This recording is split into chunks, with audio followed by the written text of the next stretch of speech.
Bismillahirrahmanirrahim. Uhayyikum bitahiyatil Islam. Assalamualaikum warahmatullahi wabarakatuh.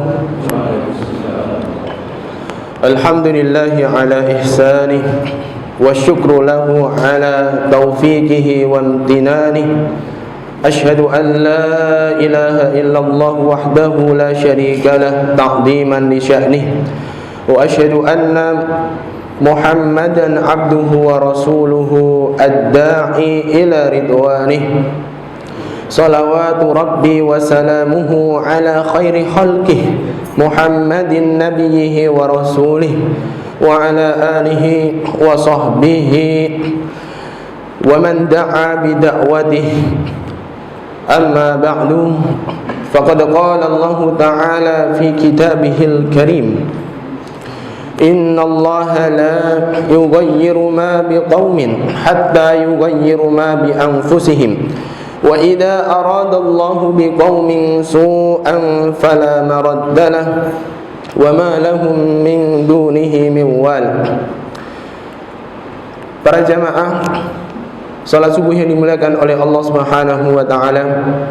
Alhamdulillah, segala puji dan syukur kita panjatkan kepada Allah Subhanahu wa taala atas segala limpahan nikmat yang begitu banyak, berupa nikmat iman, Islam, kesehatan, kelapangan rizki, serta kesempatan kita bisa hadir untuk meramaikan rumah Allah Subhanahu wa taala dengan melaksanakan ibadah kepadanya.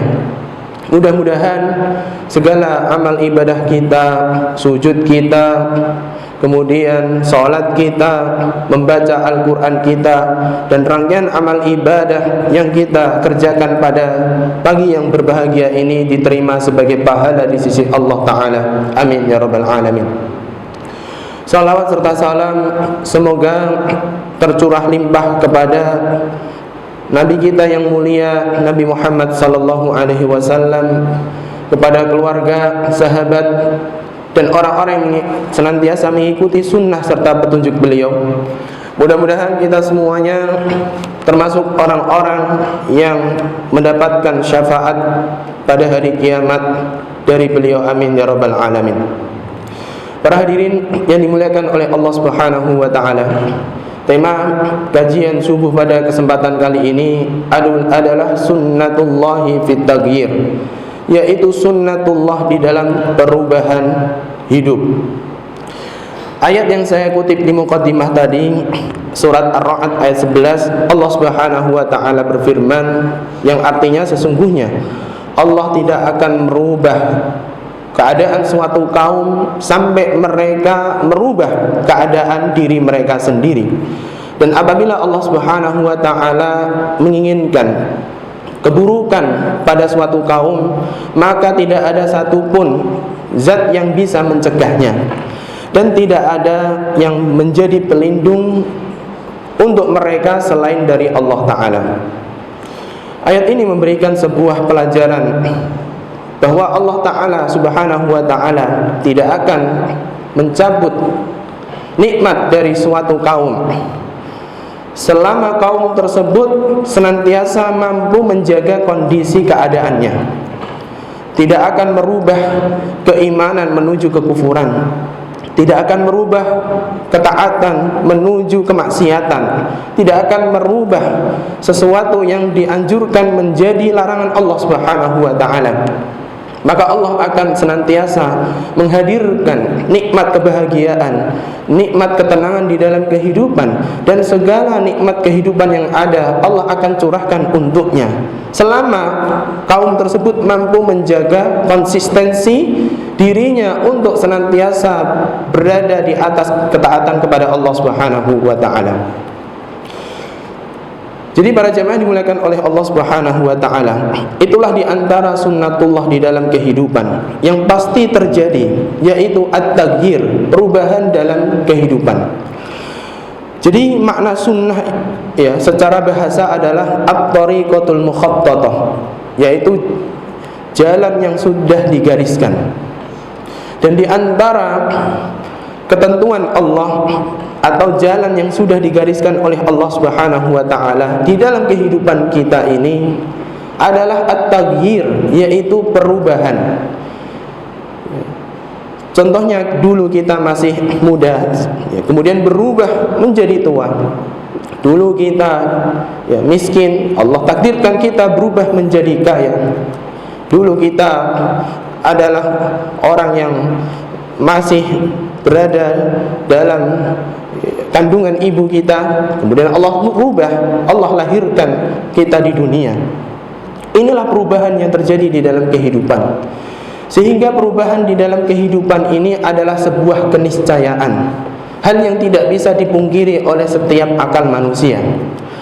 Namun perubahan yang kita inginkan bukan hanya sekedar perubahan secara kuantitas, perubahan bentuk maupun jumlah, tetapi perubahan yang kita inginkan adalah tentu merubah diri kita menjadi pribadi yang dicintai oleh Allah, diridhoi oleh Allah Subhanahu wa taala. Sehingga ketika kita berusaha untuk hidup di dunia, merubah diri kita menjadi baik, atau kalau baik menjadi lebih baik, maka tentu kita mengharapkan agar Allah wafatkan kita dalam keadaan yang terbaik pula, yaitu dalam keadaan husnul khatimah. Mudah-mudahan Allah Subhanahu wa taala wafatkan kita dalam keadaan husnul khatimah. Amin ya rabbal alamin. Pertanyaannya adalah, apa saja faktor yang bisa merubah kehidupan kita di sisi Allah itu menjadi lebih baik, menjadi lebih dicintai oleh Allah Subhanahu wa taala? Setelah kita membaca ayat-ayat Al-Quran dan juga petunjuk yang datang dari Rasulullah SAW agar kehidupan kita menjadi lebih baik di sisi Allah, di antaranya adalah yang pertama melalui al-ilmu wal ma'rifah, yaitu ilmu dan pengetahuan. Nah, bangsa Arab zaman dahulu adalah bangsa jahiliyah. Setelah Allah Subhanahu wa taala turunkan ilmu yang berasal dari Al-Qur'an dan ilmu yang berasal dari petunjuk Rasulullah sallallahu alaihi wasallam, maka bangsa Arab secara khusus dan umat Islam secara umum, maka mereka menjadi khaira ummah, umat yang terbaik. Jadi perbaikan di dalam kehidupan kita itu bisa terwujud, salah satu yang bisa mewujudkan perbaikan dalam kehidupan kita adalah dengan ilmu dan pengetahuan. Yang dimaksud ilmu ini adalah segala bentuk pengetahuan yang bisa menghadirkan maslahat atau kebaikan untuk urusan dunia maupun urusan akhirat kita.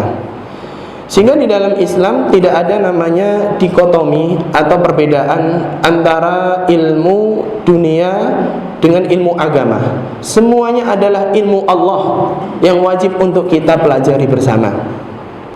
Karena dengan ilmu itulah kita akan bisa meraih perbaikan dan perubahan hidup kita menjadi lebih baik di sisi Allah Subhanahu wa taala. Ketika Allah Subhanahu wa taala memudahkan hati kita untuk bisa hadir di majelis ilmu seperti ini, menghadiri seminar-seminar ilmu pengetahuan, datang ke masjid untuk belajar Al-Quran, datang ke majelis ilmu untuk mendapatkan siraman rohani, maka ini sebuah tanda bahwa Allah menghendaki kehidupan kita menjadi lebih baik di sisinya. Maka di dalam sebuah hadis yang disampaikan melalui riwayat sahabat Muawiyah ibnu Abi Sufyan radhiyallahu anhu, Nabi sallallahu alaihi wasallam bersabda, "Man yuridillahu bihi khairan yufaqihu fid din." Barang siapa yang Allah kehendaki dalam dirinya sebuah kebaikan, kebaikan apa saja? Karena Allah menyebutkan kata khairan ini menggunakan nakirah, sifatnya umum, maka Allah yufaqihu fid din, Allah akan jadikan ia pribadi yang faham dalam urusan ilmu agamanya.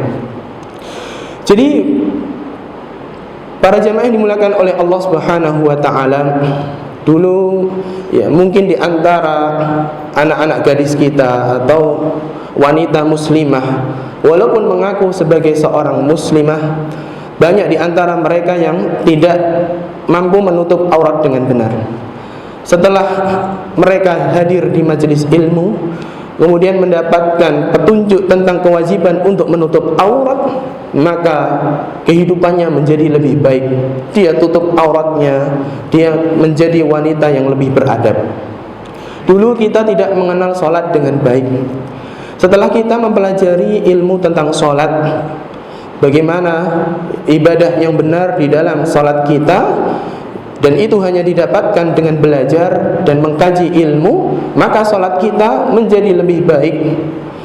Maka para jamaah dimulakan oleh Allah Subhanahu wa ta'ala, jadi ilmu itu merupakan kunci yang paling utama untuk merubah kehidupan kita menjadi lebih baik di sisi Allah Subhanahu wa ta'ala. Makanya wahyu yang pertama kali turun kepada Nabi sallallahu alaihi wasallam ketika beliau sedang berdiam diri di Gua Hira adalah wahyu yang berisi tentang perintah untuk membaca. Sebagaimana Allah turunkan surah Al-Alaq ayat 1 sampai 5 kepada Rasul sallallahu alaihi wasallam yang menjadi wahyu yang pertama yang berbunyi Iqra Bismi rabbikal ladzi khalaq khalaqal insana min 'alaq iqra wa rabbukal akram alladzi 'allama bil qalam 'allamal insana ma lam ya'lam. Bacalah dengan menyebut nama Tuhanmu yang Maha Menciptakan, yang menciptakan manusia dari segumpal darah. Bacalah, dan Tuhanmu Maha Mulia yang telah mengajarkan manusia dengan pena dan mengajarkan kepada manusia apa yang dia tidak ketahui. Nah, di dalam ayat tersebut kata ilmu itu sampai diulang sebanyak 3 kali oleh Allah Subhanahu wa ta'ala.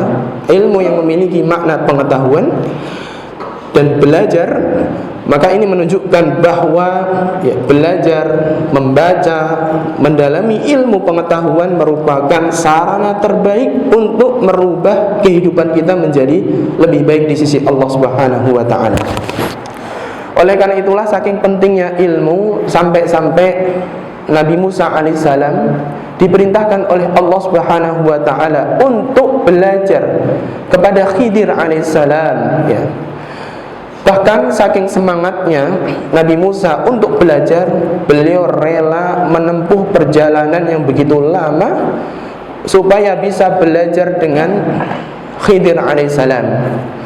Sampai diabadikan oleh Allah Subhanahu wa ta'ala di dalam surat Al-Kahfi tentang masa perjalanan yang ditempuh oleh Nabi Musa alaihissalam, ya, dan usaha yang dicurahkan untuk bisa belajar dengan Nabi Khidir alaihissalam. Allah Subhanahu wa ta'ala berfirman, wa id qala Musa li fatahu la abrahu hatta ablugha majma'al bahraini aw amdiya huquban. Ingatlah ketika Nabi Musa alaihissalam berkata kepada pelayannya, sesungguhnya aku akan senantiasa berjalan sampai aku bertemu dengan titik di antara 2 lautan, yaitu lokasi di mana keberadaan Nabi Khidir alaihissalam, au amdiya hukubah, atau aku akan berjalan selama bertahun-tahun. Di dalam ayat tersebut Allah Subhanahu wa ta'ala menggunakan redaksi hukubah. Ini adalah bentuk jamak dari lafadz tunggal, yaitu hukbatun. Para ulama tafsir menjelaskan bahwa satu hukbah, ya, itu sama saja dengan 80 tahun. Jadi kalau seandainya kita ambil paling sedikit jamak itu minimal 3 di dalam bahasa Arab, jadi 80 tahun dikali 3 adalah 240 tahun. Jadi itu masa yang begitu panjang yang ingin dicapai oleh Nabi Musa alaihissalam agar bisa belajar dengan Khidir alaihissalam. Jadi beliau totalitas di dalam belajar, totalitas di dalam menuntut ilmu, karena beliau faham bahwa pengorbanan beliau untuk menuntut ilmu itu tidak akan sia-sia. Karena beliau tahu bahwa dengan ilmu itulah ia mampu merubah kehidupan menjadi lebih baik di sisi Allah Subhanahu wa ta'ala. Oleh karena itulah tidak ada doa yang kita terus minta ditambah dan ditambah lagi oleh Allah kecuali doa agar ditambah ilmu. Makanya Allah Subhanahu wa taala memerintahkan Nabi untuk berdoa, wa qur rabbi zidni ilma. Katakanlah wahai Muhammad, zidni ilman, dan tambahilah aku ilmu. Kenapa tidak yang lain? Tidak harta, tidak kedudukan, tidak yang lainnya. Karena ilmu itulah semakin bertambah dalam diri seseorang, semakin dia akan merubah dirinya menjadi lebih baik di sisi Allah Subhanahu wa taala. Kemudian yang kedua, hadirin dimuliakan oleh Allah taala, di antara cara agar kita mampu merubah kehidupan diri, masyarakat, bangsa dan negara kita menjadi lebih baik di sisi Allah, yang kedua adalah dengan al-amal, yaitu amal perbuatan. Kita sebagai anak bangsa ini harus menjadi generasi yang giat di dalam bekerja dan beramal. Kenapa demikian? Karena Islam itu adalah dinul amal, agama yang mengajarkan pemeluknya untuk rajin dan semangat di dalam bekerja. Bahkan manusia yang rajin bekerja, rajin beramal, itu lebih dicintai oleh Allah daripada manusia yang bermalas-malasan dan tidak semangat di dalam bekerja. Oleh karena itulah Allah Subhanahu wa taala memerintahkan agar setiap umat Islam itu semangat dan giat di dalam bekerja. Karena hasil pekerjaan dan proses pekerjaan itu akan dilihat oleh Allah, bahkan akan dilihat oleh Rasulnya. Begitu pula orang-orang beriman nanti, menjadi sebuah tabungan amal soleh untuknya. Allah Subhanahu wa ta'ala sampaikan di surah At-Taubah, wa qul i'malu fasayarallahu amalakum wa rasuluhu wal mu'minun wa saturadduna ila alimil ghaibi wasyahadah fayunabbi'ukum bima kuntum ta'malun. Katakanlah, i'malu, bekerjalah kalian, maka Allah akan melihat pekerjaan kalian. Begitu pula Rasulnya dan orang-orang beriman. Maka kalian akan dikembalikan kepada Allah, Zat yang maha mengetahui alam gaib dan alam nyata, dan kalian akan diberikan pengetahuan tentang pekerjaan yang pernah kalian lakukan di dunia. Jadi ayat ini menegaskan bahwa bekerja, baik itu untuk urusan dunia maupun urusan akhirat, adalah sebuah kewajiban. Kita tidak boleh semangat, tidak boleh futur, malas, kendor di dalam melakukan pekerjaan, apapun itu bentuknya, baik pekerjaan dunia maupun akhirat. Makanya sebuah athar dikatakan, i'mal li dunyaka ka'annaka ta'ishu abadan wa'mal li akhiratika ka'annaka tamutu ghadan. Bekerjalah untuk urusan duniamu seakan-akan kamu akan hidup selamanya, dan bekerjalah untuk urusan akhiratmu seakan-akan kamu akan mati besok. Jadi ini menunjukkan akan bekerja itu bisa merubah kehidupan kita, masyarakat kita, dan bangsa kita menjadi lebih baik di sisi Allah Subhanahu wa ta'ala. Pertanyaannya adalah, pekerjaan apa yang bisa merubah kehidupan kita menjadi lebih baik di sisi Allah? Tentu syaratnya ada dua. Yang pertama, pekerjaan tersebut atau amal tersebut harus saleh, yaitu amal yang soleh itu harus memiliki syarat. Yang pertama adalah ikhlas karena Allah, dan amal itu harus benar. Benar ukurannya adalah mengikuti petunjuk Rasulullah sallallahu alaihi wasallam. Sehingga amal apapun yang dikerjakan selama itu ikhlas dan bernilai kebaikan dengan mengikuti petunjuk Rasulullah, maka itu akan menjadi amalan yang diterima oleh Allah Subhanahu wa ta'ala dan bisa merubah kehidupannya menjadi lebih baik di sisi Allah. Yang kedua adalah amal yang dikerjakan itu harus berjamaah. Oleh karena itulah Islam itu mengajarkan umatnya agar senantiasa berjamaah di dalam banyak hal. Termasuk diantaranya adalah ibadah sholat yang tadi kita kerjakan. Kita dianjurkan, Nabi SAW bersabda, "Sholatul jama'ati afdalu min sholatil faddi bisab'in wa ishrina darajah." Sholat berjamaah itu lebih utama daripada sholat sendiri dengan pahala 27 derajat. Artinya apa? Bahwa dengan berjamaah itu akan menciptakan sebuah kekuatan dan semangat untuk merubah diri kita menjadi lebih baik di sisi Allah Subhanahu wa ta'ala.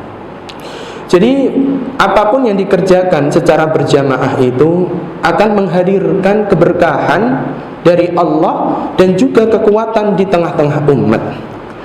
Karena kalau kita memahami fenomena yang terjadi, begitu banyak musuh-musuh Islam itu berusaha untuk menghancurkan Islam dari dalam. Dengan cara apa? Mereka berusaha untuk memecah belah persatuan umat. Mereka tidak menginginkan kalau umat Islam itu bersatu padu dan berjamaah, karena kesatuan itulah menjadi sumber daripada kekuatan di dalam kehidupan umat Islam. Oleh karena itulah, kalau kita menginginkan agar kita menjadi manusia yang kuat, maka hendaknya kita senantiasa berjamaah. Jangan sampai kita menyendiri dan berpisah dari jamaah umat. Karena yang berusaha untuk menghancurkan kehidupan beragama ini jumlahnya sangat banyak. Maka bagaimana mungkin kalau kita sanggup untuk merubah kehidupan ini menjadi lebih baik di sisi Allah kalau kita senantiasa hidup sendiri-sendiri, masing-masing. Maka dalam sebuah pepatah dikatakan, bagaimana mungkin kita bisa membangun sebuah bangunan atau sistem sementara orang-orang yang ada di sekitar kita berusaha untuk menghancurkannya. Dalam sebuah syair dikatakan, mata belugul bunyanu yauman tamamahu idza kunta tabnihi wa ghairuka yahdimu. Kapan sebuah bangunan suatu hari bisa berdiri dengan tegak sempurna? Kalau seandainya kamu membangun sendiri sementara orang-orang di sekitarmu ingin merobohkannya. Jadi begitu pula di dalam kehidupan kita bermasyarakat. Untuk mencegah kemungkaran dan menegakkan yang ma'ruf itu tidak bisa sendiri-sendiri, tidak bisa hanya satu ormas tertentu, tidak bisa dilakukan oleh satu golongan tertentu, tetapi hanya bisa berubah kemungkaran itu, hilang kemaksiatan itu menjadi kebaikan dan menjadi kemaslahatan bila kita masing-masing pihak dari elemen masyarakat itu mau merubah kemungkaran tersebut. Karena sesungguhnya umat agama yang lain mereka bersatu padu untuk menghancurkan Islam. Jadi mereka mengesampingkan urusan internal mereka masing-masing demi bisa bersatu padu untuk menghancurkan Islam. Oleh karena itulah Allah Subhanahu wa ta'ala berpesan kepada kita, jangan kita suka menjadi manusia yang berpecah belah, tidak mau berjamaah. Allah Subhanahu wa ta'ala ingatkan, walladzina kafaru ba'duhum awliya'u ba'd illa taf'aluhu takun fitnatun fil ardi wa fasadun kabir. Dan orang-orang kafir itu apapun agamanya, mereka akan sebagian dengan sebagian yang lain akan saling melindungi. Allah ingatkan, wahai orang-orang beriman, kalau kalian tidak melakukan sebagaimana dilakukan oleh orang-orang kafir, saling melindungi, saling menolong, maka apa yang terjadi? Takun fitnatun fil ardi wa fasadun kabir. Akan terjadi malapetaka dan juga kerusakan yang begitu besar. Jadi hadirin dimuliakan oleh Allah Subhanahu wa ta'ala, kalau kita ingin memiliki anak yang soleh, maka kita harus bersinergi dengan istri kita, dengan guru di sekolahnya, supaya kita mampu mendidik anak-anak kita menjadi anak-anak yang soleh. Jadi kita tidak boleh menyerahkan pendidikan sepenuhnya saja kepada gurunya, Ya, karena kewajiban guru hanya mendidik anak kita ketika sedang di sekolah. Tetapi ketika sedang libur, ketika sedang tidak berada di sekolahnya, maka tugas pendidikan itu harus diserahkan kepada ayah dan ibunya. Bersatu padu, bersinergi untuk mendidik anak tersebut menjadi anak yang cerdas. Barangkali banyak sekali kekurangan-kekurangan ketika di sekolah. Hafalan-hafalan yang tidak tuntas hanya bisa dituntaskan ketika berada di rumah. Dan itu butuh sinergi, kerjasama antara ayah dengan ibunya.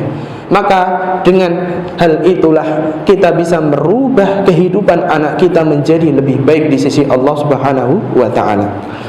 Jadi para jamaah yang dimuliakan oleh Allah Subhanahu wa ta'ala, jadi berjamaah di dalam kehidupan itu adalah sebuah perkara yang sangat penting di dalam kehidupan, yang mampu merubah kehidupan kita menjadi lebih baik.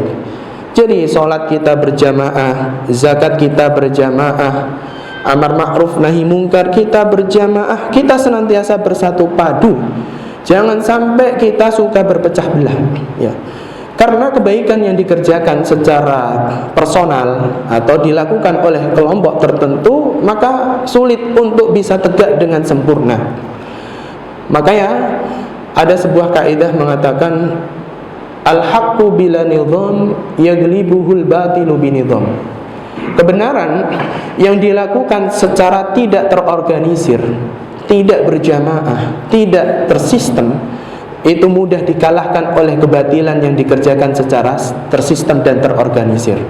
Jadi kita harus sadar bahwa kita hidup bermasyarakat itu tidak semuanya suka dengan kita, yang kita komitmen dengan ajaran Islam. Mereka bahkan berniat dan bersatu padu untuk menghancurkan Islam dengan berbagai cara. Termasuk diantaranya mereka membuat sebuah sistem yang batil untuk menghancurkan perkara yang hak di dalam kehidupan. Oleh karena itulah para jamaah dimuliakan oleh Allah Subhanahu wa ta'ala, jadi umat Islam itu akan menjadi lebih baik kalau mereka bekerja secara berjamaah. Jangan hanya karena berbeda secara organisasi, partai, apapun itu, latar belakang dan yang lain sebagainya membuat kita saling berpecah belah. Ingatlah bahwa kita itu adalah ummatun wahidah, umat yang satu. Ya, kita ini adalah satu bangunan, satu jasad. Kalau salah satu dari kita ada yang sakit, maka seluruh tubuh kita akan merasakan sakit yang sama. Jadi para jamaah dimuliakan oleh Allah Subhanahu wa ta'ala, maka kesimpulannya bahwa perubahan hidup kita menjadi lebih baik bila dibarengi dengan amal. Amal itu harus dilakukan dengan benar, yaitu berlandaskan keikhlasan dan mengikuti petunjuk Rasul, dan amal itu dikerjakan secara berjamaah. Kemudian yang ketiga, setelah kita mentadabburi ayat-ayat Allah Ta'ala di dalam Al-Quran, ya, kunci agar kita bisa merubah kehidupan kita menjadi lebih baik di sisi Allah Subhanahu wa ta'ala, yang ketiga adalah dengan cara memanfaatkan seluruh potensi dan sumber daya yang ada, baik itu sumber daya alam maupun manusia. Jadi jangan sampai ada satupun potensi dalam diri kita yang mubazir, yang tidak bisa dimanfaatkan. Karena dengan memanfaatkan segala potensi, baik itu sumber daya manusia maupun sumber daya alam yang ada, maka dengan itulah kita mampu merubah kehidupan kita menjadi lebih baik. Kalau kita melihat betapa luas, betapa banyak kekayaan negeri kita, dari yang ada di daratan maupun yang ada di lautan, tetapi kenapa hampir sebagian besar masyarakat kita tidak mampu menikmati kekayaan alam yang ada di negeri kita? Itu disebabkan karena kita malas untuk mengelolanya, atau bisa jadi karena kurang perhatiannya pemerintah terhadap kita. Tetapi kalau kita mampu memanfaatkan segala potensi yang ada di alam kita, maka insya Allah itu akan merubah diri kita menjadi lebih baik di sisi Allah Subhanahu wa ta'ala. Nabi SAW juga mengingatkan agar kita itu senantiasa memanfaatkan potensi alam untuk merubah kehidupan menjadi lebih baik. Dalam sebuah hadis Nabi mengatakan, ma min muslimin yagrizu gharsan aw yazra'u zar'an fayakulu minhu tayrun aw insanun aw bahimatun illa kana lahu bihi shadaqah. Tidak ada seorang muslim yang dia bercocok tanam atau dia bertani lalu hasilnya dimakan oleh burung, manusia dan juga binatang ternak, melainkan hal itu akan menjadi sedekah baginya. Jadi menanam pohon, ya, bertani, ini sebuah amalan yang sangat dianjurkan di dalam Islam. Kenapa demikian? Karena itu bisa merubah keadaan lingkungan menjadi lebih baik. Ya, yang menikmati itu bukan hanya kita saja, tetapi juga makhluk-makhluk Allah yang lainnya juga turut menikmatinya. Dan juga perbuatan tersebut juga mampu mengurangi potensi adanya bencana alam. Di antaranya adalah tanah longsor. Jadi Islam itu adalah agama yang sangat menganjurkan pemeluknya untuk memanfaatkan potensi alam. Sehingga kalau kita memiliki kesadaran tentang betapa pentingnya untuk bercocok tanam, bertani, maka tidak ada namanya wabah kelaparan, tidak ada namanya bungsung lapar. Karena semua makanan yang kita butuhkan telah kita tanam dan hasilnya bisa kita nikmati bersama. Bahkan dalam keadaan genting pun, dalam keadaan terdesak pun, kita tetap dianjurkan oleh Nabi SAW untuk tetap memanfaatkan potensi alam yang ada. Nabi mengatakan, in qamatis sa'ah wa fi yadi ahadikum fasilatun fa in istata'a an la takuma hatta yagrisaha falyagrisha.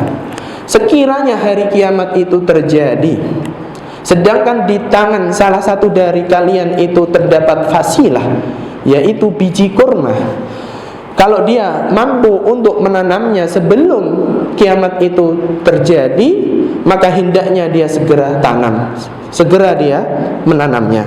Artinya apa? Bahwa kita harus memanfaatkan segala potensi alam yang ada di dalam kehidupan kita. Baik dalam kondisi mendesak pun kita dianjurkan untuk memanfaatkan potensi alam yang ada, agar bisa merubah kehidupan kita, masyarakat kita menjadi lebih baik di sisi Allah Subhanahu wa taala. Begitu pula Rasulullah SAW adalah manusia yang sangat semangat di dalam memanfaatkan potensi, termasuk diantaranya adalah sumber daya manusia. Kita ingat ketika Nabi SAW hijrah dari Makkah menuju Madinah, karena intimidasi dan juga siksaan dari orang-orang musyrik Makkah, maka beliau melalui jalan yang tidak biasa dilalui oleh orang. Lalu beliau meminta tolong kepada seorang musyrik Makkah yang bernama Abdullah ibnu Uraiqib untuk menunjukkan jalan yang tidak biasa dilalui oleh orang menuju kota Madinah. Jadi Nabi SAW saja itu memanfaatkan potensi orang-orang kafir untuk menghadirkan kemaslahatan dan kebaikan bagi umat Islam. Jadi artinya apa? Bahwa orang kafir itu saja bisa dimanfaatkan potensinya untuk menghadirkan kemaslahatan bagi umat Islam. Maka tentu jangan menjadi sebaliknya, kita sebagai orang-orang muslim dimanfaatkan oleh orang-orang kafir untuk memata-matai umat Islam, untuk memata-matai para aktivis dakwah, para dai, orang-orang yang semangat di dalam melaksanakan ibadah, hadir di dalam masjid. Maka para jemaah dimuliakan oleh Allah Subhanahu wa taala, bukannya itu merubah menuju lebih baik, tetapi justru sebaliknya. Karena kita harus sadar bahwa umat Islam itu adalah umat yang bersaudara, maka kita harus menjadi umat yang rukun. Nah, Allah Subhanahu wa taala ingatkan, dan ini sebuah nasihat bagi kita, innamal mu'minuna ikhwatun fa aslihu baina akhwaykum wattaqullaha la'allakum turhamun. Sesungguhnya hanyalah orang-orang beriman, mereka bersaudara, maka damaikanlah di antara saudara kalian dan bertakwalah kepada Allah agar kalian mendapatkan rahmat. Jadi salah satu faktor yang bisa menurunkan rahmat, kasih sayang Allah, ketenangan di dalam kehidupan adalah dengan cara menjaga persatuan. Ini yang ketiga. Di antara faktor yang bisa merubah diri kita menjadi lebih baik adalah dengan memanfaatkan potensi sumber daya alam dan manusia yang ada di sekitar kita. Yang terakhir, hadirin dimuliakan oleh Allah Ta'ala, di antara perkara yang bisa merubah diri kita, masyarakat kita, ya, kehidupan berbangsa dan bernegara kita menjadi lebih baik di sisi Allah adalah melalui ad-dakwah, yaitu berdakwah, mengajak manusia untuk beribadah kepada Allah Subhanahu wa Ta'ala serta mengerjakan kebaikan dan meninggalkan kebatilan. Jadi Allah Subhanahu wa Ta'ala itu mewajibkan kepada setiap muslim, apapun latar belakangnya, apapun profesinya, untuk berdakwah. Karena dakwah itu sebuah amalan yang paling utama di sisi Allah Subhanahu wa Ta'ala. Profesi terbaik adalah berdakwah. Maka di dalam surat Fussilat ayat 33 Allah Subhanahu wa Ta'ala berfirman, "Wa man ahsanu qawlan mimman da'a ila Allahi wa amila shalihan wa qala innani minal muslimin." Dan siapakah orang yang lebih baik perkataannya daripada orang yang menyeru kepada Allah, berdakwah kepada Allah, kemudian dia beramal soleh, lalu dia mengatakan bahwa sesungguhnya aku ini adalah orang Islam. Jadi para jamaah dimuliakan oleh Allah Subhanahu wa Ta'ala, setiap manusia, apapun latar belakangnya, apapun profesinya, dia memiliki satu kewajiban yang bisa merubah diri masyarakat dan kehidupannya menjadi lebih baik, yaitu kewajiban berdakwah. Kalau kita melihat sejarah, ya, ketika Al-Quran diturunkan oleh Allah Subhanahu wa Ta'ala di Mekkah pertama kali, maka tidak ada orang yang beriman pada waktu itu kecuali hanya Nabi Sallallahu Alaihi Wasallam. Kemudian Nabi berdakwah, mengajak orang-orang terdekatnya lalu masuk Islam, di antaranya istrinya Khadijah radhiyallahu anha, ada Abu Bakar, ya, ada Ali, Bilal dan yang lain sebagainya, yang mana mereka meneruskan, ya, risalah para nabi dengan cara berdakwah, sehingga dakwah itu bisa memasuki seluruh elemen masyarakat pada waktu itu. Jadi sampai jazirah Arab, ya, itu menjadi jazirah muslim ketika para sahabat mereka militan di dalam berdakwah, sehingga mereka yang dulunya berada di dalam kegelapan, di dalam zaman jahiliyah, maka Allah Subhanahu wa Ta'ala atas izinnya lewat perjuangan para nabi dan para sahabat untuk berdakwah, maka Allah bukakan pintu hidayah ke seluruh penjuru bumi ini. Jadi para jamaah dimuliakan oleh Allah Subhanahu wa Ta'ala, begitu pula kita di Indonesia. Kalau seandainya tidak ada orang Arab yang datang untuk berdagang, ya, kemudian berdakwah, maka mungkin kita belum mengenal Islam. Jadi dengan dakwah itu kita bisa merubah diri kita, masyarakat kita, kehidupan berbangsa dan bernegara kita menjadi lebih baik di sisi Allah Subhanahu wa Ta'ala. Jadi masalah kejahilan kita di dalam beragama itu bukan karena sedikitnya lembaga keagamaan di masyarakat. Kalau kita melihat fenomena, ya, banyaknya lembaga keagamaan kita di masyarakat itu sangat banyak, tetapi kenapa masih banyak kejahilan di dalam beragama? Jawabannya karena belum banyak manusia yang militan untuk berdakwah sebagaimana militansi para nabi dan sahabat di dalam berdakwah, mengajak manusia ke jalan Allah Subhanahu wa Ta'ala. Kita ingat ketika Abu Dzar Al-Ghifari radhiyallahu anhu, sahabat yang masuk Islam di hadapan Nabi, maka beliau datang kepada kaumnya, beliau berdakwah, mendakwahi seluruh kaumnya Bani Ghifar sehingga seluruhnya masuk Islam. Dan orang-orang yang gemar berdakwah inilah yang insya Allah akan selamat di pengadilan Allah pada hari kiamat. Ya, ketika kita rajin berdakwah, mengingatkan manusia untuk melakukan ibadah, amar ma'ruf nahi mungkar, ini menjadi sebuah alasan kita lepas dari tanggung jawab untuk berdakwah di sisi Allah pada hari kiamat. Ketika kita ditanya, kenapa si fulan tetanggamu kok masih begitu, kok suka bermaksiat, ya, kok kamu melihatnya hal itu tidak kamu sampaikan risalah Allah kepadanya, maka kita punya jawaban, sungguh kami telah menyampaikan, mengingatkan, hanya saja si fulan tidak mau, maka kita akan lepas tanggung jawab di sisi Allah Subhanahu wa ta'ala. Berbeda kalau kita mendiamkan saja, adalah karena mereka bukanlah manusia atau suatu umat yang suka untuk berdakwah, mengingatkan manusia kepada Allah Subhanahu wa ta'ala. Mereka diam ketika melihat saudaranya, kawannya melakukan maksiat kepada Allah Subhanahu wa ta'ala. Sebagaimana ayat yang kita baca di dalam salat tadi, surat Al-A'raf, Allah Subhanahu wa ta'ala menyampaikan, wa idz qalat ummatum minhum lima ta'iduna qaumanillah muhlikuhum aw mu'adzibuhum 'adaban syadida qalu ma'dziratan ila rabbikum wa la'allahum yattaqun. Dan ingatlah ketika suatu kaum di antara mereka Bani Israel yang berkata, kenapa kamu kok capek-capek menasihati suatu kaum yang pasti akan dibinasakan oleh Allah dan pasti akan diadab oleh Allah dengan adab yang pedih? Kenapa kamu capek-capek mengingatkan dia?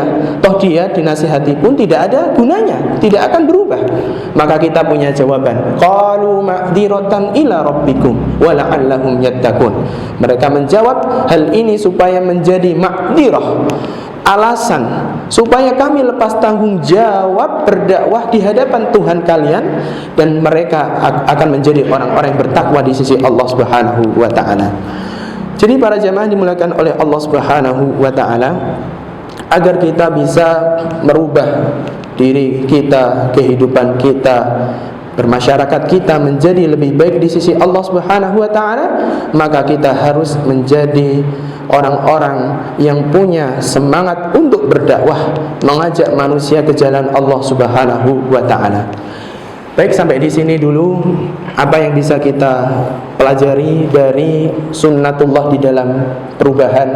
Jadi kita bisa merubah kehidupan kita, diri kita, masyarakat kita menjadi lebih baik di sisi Allah Subhanahu wa ta'ala. Di antaranya yang pertama dengan ilmu pengetahuan, yang kedua dengan amal atau perbuatan, yang ketiga dengan memanfaatkan potensi sumber daya alam dan manusia, dan yang terakhir adalah dengan gemar berdakwah. Jemaah yang dimuliakan oleh Allah Subhanahu wa ta'ala, mudah-mudahan 4 poin yang kita sebutkan tadi bisa kita amalkan dalam kehidupan kita sehari-hari, dengan tujuan mudah-mudahan Allah Subhanahu wa ta'ala rubah kehidupan kita di sisi Allah menjadi lebih baik, menjadi lebih dicintai oleh Allah dan diridhoi olehnya. Amin ya rabbal alamin. Mudah-mudahan bermanfaat. Aku qouli hada wa astaghfirullah li wa lakum. Terima kasih atas perhatiannya. Apabila ada kebenaran, maka itu datangnya dari Allah Ta'ala. Apabila ada kesalahan, maka itu datangnya dari diri saya dan dari setan, dan Allah berlepas dari hal itu. Mudah-mudahan Allah Ta'ala senantiasa jaga amal ibadah kita, Allah Ta'ala ampuni segala kesalahan kita, dan Allah berikan nikmat terbaik di penghujung akhir hidup kita dengan diwafatkan dalam keadaan husnul khatimah. Amin ya rabbal alamin. Terima kasih atas perhatiannya. Assalamualaikum warahmatullahi wabarakatuh.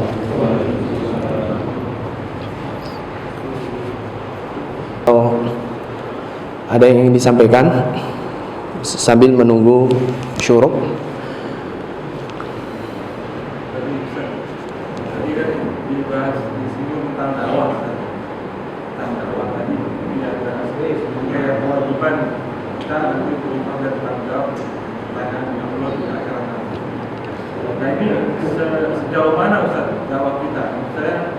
Saya tetangga kita kafir, kita juga datang ke rumahnya, kita berdakwah. Baik. Jadi kewajiban kita berdakwah itu, ya, artinya dakwah ini merupakan kewajiban yang bersifat ya tiwalul hayah, seumur hidup kita. Sepanjang hayat di kandung badan, maka kita memiliki kewajiban untuk berdakwah. Jadi kita dakwahi orang-orang di sekitar kita ketika kita bertemu dengannya. ya, atau ketika kita mampir di rumahnya karena ada hajat tertentu. Bukan berarti kita setiap hari harus mengingatkan dia, tidak. Jadi saat kita bertemu, saat kita ya bermusafahah, ya berjumpa secara tatap muka, atau mungkin sudah tidak ada kabar atau kabar yang begitu lama, kita ingat ya, kepadanya, kita hubungi dia, lalu kita ajak dia untuk beramal soleh atau melakukan suatu amal ibadah tertentu. Jadi dakwah ini merupakan sebuah kewajiban yang bersifat sepanjang masa, ya. Selama kita berinteraksi dengannya, selama kita bertemu dengannya, ya, selama kita sedang mampir di rumahnya, apapun interaksi itu bentuknya, maka kita diperintahkan untuk mengingatkan, ya, untuk mereka mengingatkan sampai Allah Subhanahu wa taala membukakan pintu hidayah di dalam hatinya. Karena kita sebagai manusia ini kan hanya bisa menasihati. Jadi hidayah itu secara umum dibagi dua. Ada namanya hidayatu al-bayan wal irsyad, yaitu hidayah untuk mengingatkan, menyampaikan, mengajarkan. Dan hidayah ini dimiliki oleh setiap muslim, ya. Bahkan para nabi dan rasul ketika diutus oleh Allah Subhanahu wa taala, salah satu fungsinya adalah memberikan hidayah. Tapi hidayah yang bersifat apa? Ajakan. Hidayah yang bersifat petunjuk, mengingatkan. Makanya Allah Subhanahu wa taala berfirman, "Wa innaka latahdi ila siratim mustaqim." Sesungguhnya engkau wahai Muhammad itu betul-betul mampu memberikan petunjuk kepada jalan yang lurus. Petunjuk dalam arti apa? Nasihat, pencerahan dan penjelasan agar manusia itu mengikuti petunjuk Allah Subhanahu wa taala yang ada di dalam Al-Qur'an dan petunjuk dari hadis-hadis Nabi sallallahu alaihi wasallam. Yang kedua adalah hidayatu at-taufik, hidayah yang bersifat taufik. Artinya yang maha membolak-balikkan hati seorang hamba itu siapa? Allah Ta'ala. Jadi tidak setiap apa yang kita sampaikan dan apa yang kita ingatkan itu mendapatkan respon baik dari masyarakat kita, dari orang yang ada di sekitar kita. Karena apa? Yang maha membolak-balikkan hati untuk menerima petunjuk itu hanyalah Allah Ta'ala. Dialah Allah yang maha menjadikan hati itu apakah mendapatkan hidayah atau tidak, ya. Bahkan kalau kita melihat banyak sekali kerabat Nabi sendiri yang mereka ingkar terhadap risalah Nabi yang diutus oleh Allah Subhanahu wa taala kepada mereka. Kenapa? Karena hidayah taufik itu belum ada di dalam hatinya. Jadi hak prerogatif Allah untuk menentukan siapa di antara hambanya yang mendapatkan hidayah. Maka kita ingat ketika kisah daripada Abu Thalib ketika wafat, ya, ketika beliau sakit menjelang kematiannya, datang menjenguknya, di antaranya adalah ya Abu Amr bin Hisham atau Abu Jahal dan Abdullah ibnu Umayyah. Yang keduanya adalah dedengkot musyrik Mekah. Kemudian di saat yang bersamaan Nabi SAW juga datang untuk menjenguk paman beliau tercinta. Kita ingat bahwa Abu Thalib ini Masya Allah adalah sosok paman yang sangat dicintai oleh Nabi SAW. Karena perjuangan pamannya inilah Nabi mendapatkan jaminan keamanan sehingga tidak mendapatkan banyak gangguan dari orang-orang musyrik Makkah. Tetapi naas bahwa Abu Thalib ini masih musyrik kepada Allah Subhanahu wa taala. Ketika Abu Thalib sakit dan menjelang kematiannya, maka Nabi SAW menginginkan agar pamannya ini meninggal dalam keadaan muslim. Beliau katakan, "Ya ammi, qul la ilaha illallah kalimatan uhajju laka biha indallah." Wahai pamanku, ucapkanlah kalimat la ilaha illallah, tidak ada Tuhan selain Allah. Sebuah kalimat yang bisa aku jadikan sebagai hujjah yang menolongmu pada hari kiamat di sisi Allah nanti. Lalu ketika Abu Thalib mendengarkan ucapan Nabi, maka datang ucapan berikutnya dari dua orang tadi. Mereka berdua berkata, Ya Abu Thalib, wahai Abu Thalib, atarghabu an millati Abdul Muthalib? Apakah kamu benci terhadap ajarannya Abdul Muthalib? Apakah kamu ingin menjadi muslim, meninggalkan ajaran kakek moyangmu, maka Abu Thalib pun ya mendengar ucapan itu, ternyata beliau lebih condong kepada ucapan dari dua orang tadi, sehingga meninggal dalam keadaan musyrik. Maka Nabi SAW kemudian berkata, la astaghfiranna laka malam unha anhu. Sungguh aku akan memintakan pertolongan kepada Allah untukmu.